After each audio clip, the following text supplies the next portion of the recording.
بسم اللہ الرحمن الرحیم۔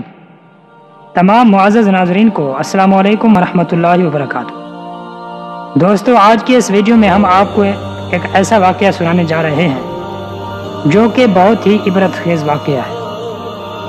قوم لوط پر لرزہ خیز عذاب نازل ہو گیا۔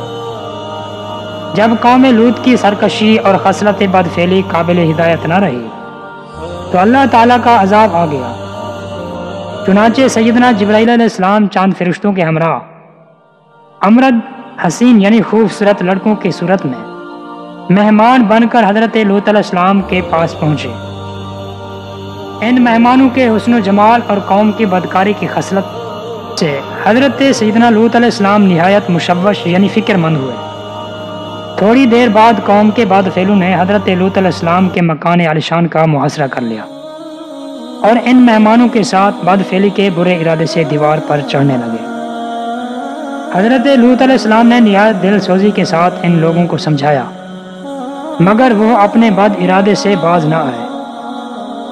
آپ علیہ السلام کو متفکر و رنجیدہ دیکھ کر حضرت سیدنا جبرائیل علیہ السلام نے کہا کہ یا نبی اللہ، آپ غمگین نہ ہوں، ہم فرشتے ہیں اور ان بدکاروں پر اللہ کا عذاب لے کر اترے ہیں۔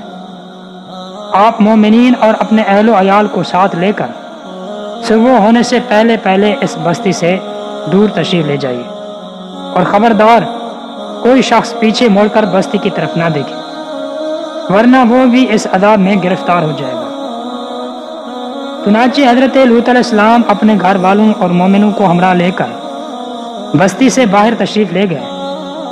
پھر سیدنا حضرت جبرائیل علیہ السلام اس شہر کی 5 بستیوں کو اپنے اوپروں پر اٹھا کر آسمان کی طرف بلند ہوئے اور کچھ اوپر جا کر ان بستیوں کو زمین پر الٹ دیا۔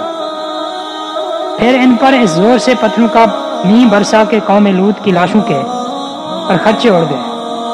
عین اس وقت جب کہ یہ شہر الٹ پلٹ ہو رہا تھا تو حضرت سیدنا لوط علیہ السلام کی ایک بیوی جس کا نام وائلہ تھا،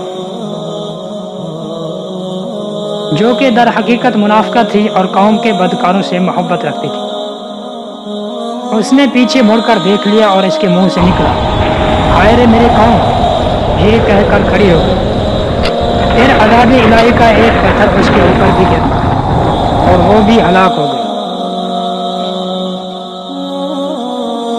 تو اللہ تعالیٰ نے قرآن پاک میں اس طرح ارشاد فرمایا کہ تو ہم نے اسے اور اس کے گھر والوں کو نجات دی، مگر اس کی عورت وہ رہ جانے والوں میں سے ہوئی، اور ہم نے ان پر ایک مینہ برسایا تو دیکھو کیسا انجام ہوا مجرموں کا۔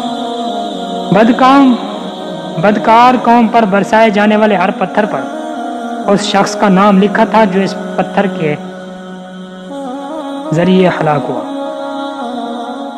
حضرت سیدنا لوط علیہ السلام کی قوم کا ایک تاجر اس وقت کاروباری طور پر مکہ المکرمہ آیا ہوا تھا، اس کے نام کا پتھر وہی تھا، مگر فرشتوں نے یہ کہہ کر روک لیا کہ یہ اللہ تعالیٰ کا حرم ہے۔ چنانچہ وہ پتھر 40 دن تک حرم کے باہر زمین و آسمان کے درمیان معلق یعنی لٹکا رہا۔ جو ہی وہ تاجر فارغ ہو کر مکہ المکرمہ سے نکل کر حرم سے باہر ہوا تو وہ پتھر اس پر گرا۔ یہ ہمارے لیے ایک بہت بڑی عبرت ہے کہ پہلی قوموں نے سرکشی کی تو ان کا انجام کیا ہوا۔ تو ہمیں چاہیے کہ ہم اللہ کی ذات سے پناہ طلب کریں اور گناہوں سے معافی طلب کریں۔ تو دعا ہے کہ رب تعالیٰ ہم سب کو آخرت کے دن رسوائی سے بچائے اور کامیابی عطا فرمائے۔ تب تک کے لیے اللہ حافظ۔